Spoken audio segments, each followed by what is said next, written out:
Welcome back to another episode of Building the EMG-6. In this episode, we're going to take a look at the installation of 53-10-09-71, and this is the aft seat to forward gearbox tubes.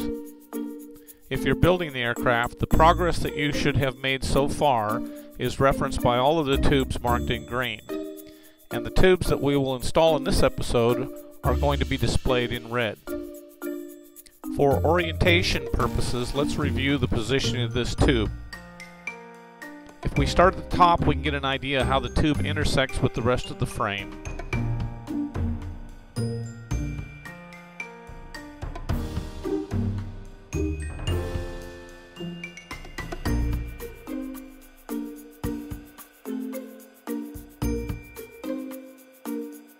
And if we look at the bottom, we can also see how this intersects with the frame as well.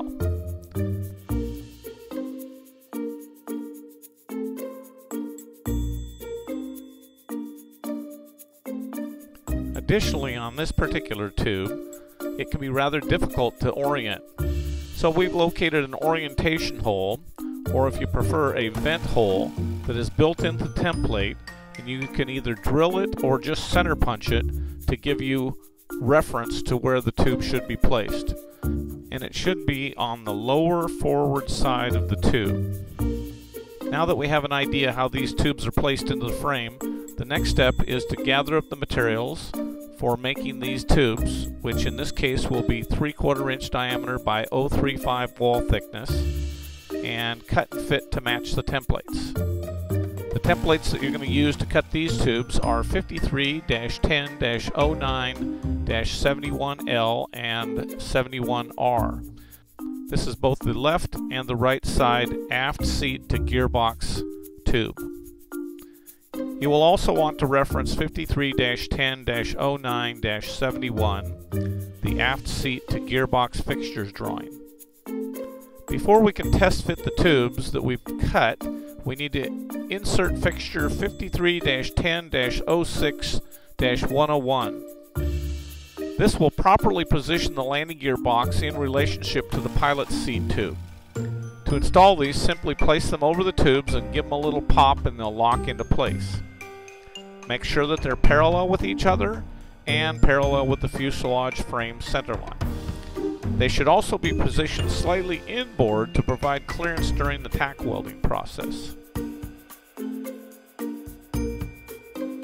Next, we will tack weld a substantial tack weld on either side of each tube.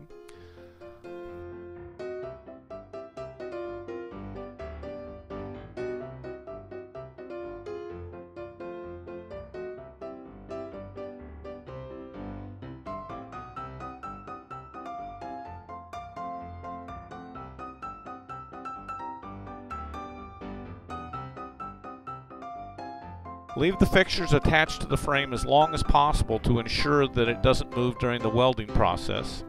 But as soon as it becomes difficult to continue welding, we can remove the fixtures from the frame, which will give us more access to the other side of each weld.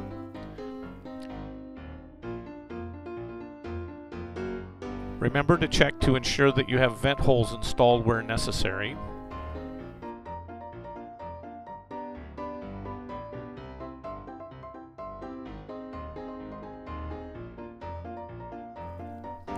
Now all that's left to do is finish up the welding of the frame.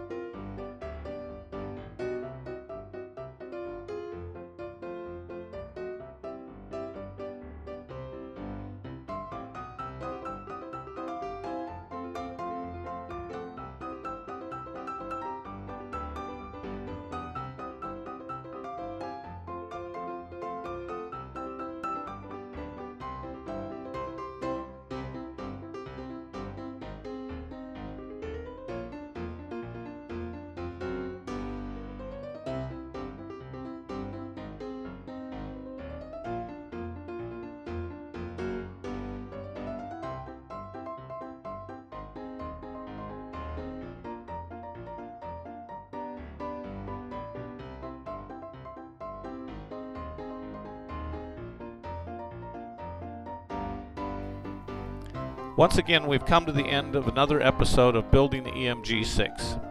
If you're one of the builders that use these videos, or you're simply one of the interested viewers that enjoy watching our progress, we hope you'll find these videos helpful and insightful. Please remember to like us on the YouTube page, and please share the videos that you enjoy with your friends.